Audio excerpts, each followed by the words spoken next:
ಬೆಳಗಾವಿಯಲ್ಲಿ ನಮ್ಮ ಕರ್ನಾಟಕ ನೆಲದಲ್ಲಿ ಇದ್ದುಕೊಂಡು ನಮ್ಮ ಸಾರಿಗೆ ಬಸ್ಸಿನ ನಿರ್ವಾಹಕರಿಗೆ ನೀವು ಮರಾಠಿಯಲ್ಲಿ ಮಾತನಾಡಿ ಅಂತೇಳಿ ದಬ್ಬಾಳಿಕೆ ಹಾಕಿರ್ತಕ್ಕಂಥ ಮರಾಠಿಗರ ಒಂದು ನಡೆಯನ್ನು ನಾವು ತೀವ್ರವಾಗಿ ಖಂಡನೆಯನ್ನು ಮಾಡ್ತೀವಿ. ಅದರ ಜೊತೆಗೆ ನಮ್ಮ ಮತ್ತು ಚಾಲಕರಿಗೆ ನಿರ್ವಾಹಕರಿಗೆ ಅನುಚಿತವಾಗಿ ವರ್ತನೆ ಮಾಡಿದ್ದಲ್ಲದೆ ಯುವಕರ ಗುಂಪನ್ನಿಂದ ಕಿಡಿಗೇಡಿಗಳ ಕಡೆಯಿಂದ ಅವರ ಮೇಲೆ ಹಲ್ಲೆ ಮಾಡಿಸಿ ಅವರಿಗೆ ಮಾರಣಾಂತಿಕ ಹಲ್ಲೆಯನ್ನು ಮಾಡಿರ್ತಕ್ಕಂಥ ಆ ಘಟನೆಯನ್ನು ನಾವು ತೀವ್ರವಾಗಿ ಖಂಡನೆಯನ್ನು ಮಾಡ್ತೀವಿ.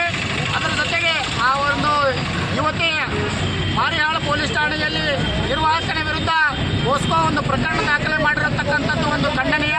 ಇದು ರಾಜಕೀಯ ಪ್ರೇರಿತವಾಗಿದ್ದು ಈ ಪ್ರಕರಣವನ್ನು ರದ್ದುಪಡಿಸಬೇಕು. ಮತ್ತು ಈಗಾಗಲೇ ನಮ್ಮ ಕರ್ನಾಟಕದಿಂದ ಅನೇಕ ಬಸ್ಸುಗಳು ಮಹಾರಾಷ್ಟ್ರ ರಾಜ್ಯಕ್ಕೆ ಹೋಗ್ತಕ್ಕಂಥದ್ದು, ಮಹಾರಾಷ್ಟ್ರದ ಅನೇಕ ಬಸ್ಸುಗಳು ನಮ್ಮ ರಾಜ್ಯಕ್ಕೆ ಬರ್ತಕ್ಕಂಥದ್ದು ಒಂದು ಸೌಹಾರ್ದಯುತವಾಗಿ ಇರತಕ್ಕಂಥ ಸಂದರ್ಭದಲ್ಲಿ ಕನ್ನಡಿಗರ ಮತ್ತು ಮರಾಠಿಗರ ಬಾಂಧವ್ಯವನ್ನು ಕೆಡಿಸುವ ಉದ್ದೇಶದಿಂದ ಕೆಲವು ಕಿಡಿಗೇಡಿಗಳು ಇಂಥ ಒಂದು ಕೃತ್ಯವನ್ನು ಮಾಡ್ತಾ ಇದ್ದಾರೆ. ಅವರನ್ನು ಜಿಲ್ಲಾಡಳಿತ ಮತ್ತು ಅಲ್ಲಿನ ಒಂದು ಜಿಲ್ಲಾಡಳಿತ ಒಂದು ಹತ್ತಿಕ್ಕುವಂಥ ಪ್ರಯತ್ನವನ್ನು ಮಾಡಬೇಕು.